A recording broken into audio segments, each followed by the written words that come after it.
امیر المومنین کی زبان سے ظاہری طور پہ دنیا چھوڑ کے جاتے ہوئے آخری جملہ عقل انسانی پہ چھایا ہوا ہے، فوزتو برب الکعبہ، رب کعبہ کی قسم علی کامیاب ہو۔ مولا آپ ہجرت کے بستر پہ سو کے نبوت بچائی، اٹھ کے نہیں کہا کہ آج کامیاب ہو گیا۔ آپ نے خیبر کا دروازہ ہوا میں اٹھا، آپ نے نہیں کہا کہ میں کامیاب ہوں۔ آپ کو خندق میں کل ایمان کی سند ملی، آپ نے نہیں کہا کہ میں کامیاب ہوں۔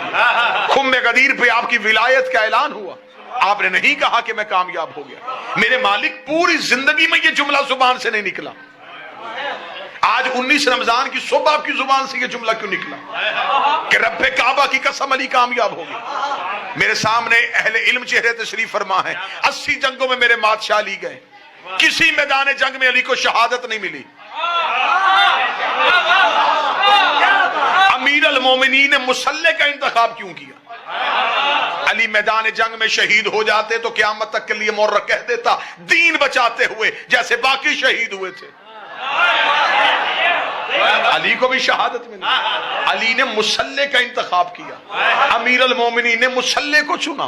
مسلح کس لیے چنا تھا؟ اگر بات آپ تک پہنچ گئی تو دلوں سے دعا لینا چاہتا ہوں۔ امیر المومنین کی نگاہیں حال کے آئینے میں مستقبل کے ہر ایک مورخ کو دیکھ رہی تھی۔ مولا جانتے تھے کہ کل کو دنیا میں کچھ ایسے لوگ بھی پیدا ہوں گے جو کہیں گے کہ علی اللہ ہے، جو کہیں گے علی خدا ہے۔ علی نے 19 رمضان کی صبح سر سجدے میں رکھا، سجدے میں سر رکھا تھا، قاتل نے علی کے سر پہ ضرب لگائی۔ علی نے فرمایا اب جب بھی میری شہادت پڑھی جائے گی ہر کوئی کہے گا علی سجدے میں تھا، علی سجدے میں تھا، علی سجدے میں تھا، علی سجدے میں تھا۔ میں نے سجدہ کر کے اسے بچا لیا، علی کامیاب ہو گیا۔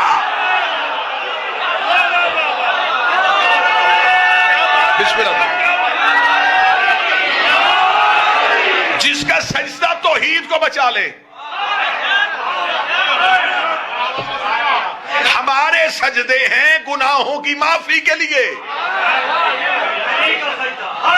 امیر المومنین کا سجدہ ہے اسے بچانے کے لیے۔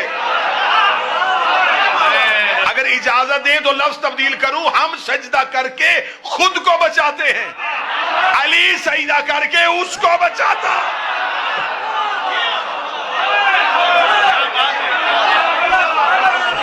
امیر المومنین کے سجدے میں توحید کی بقا، علی کی زبان سے یہ نکلنا چاہیے تھا فزت برب الکعبہ، رب کعبہ کی قسم علی کامیاب ہو گیا۔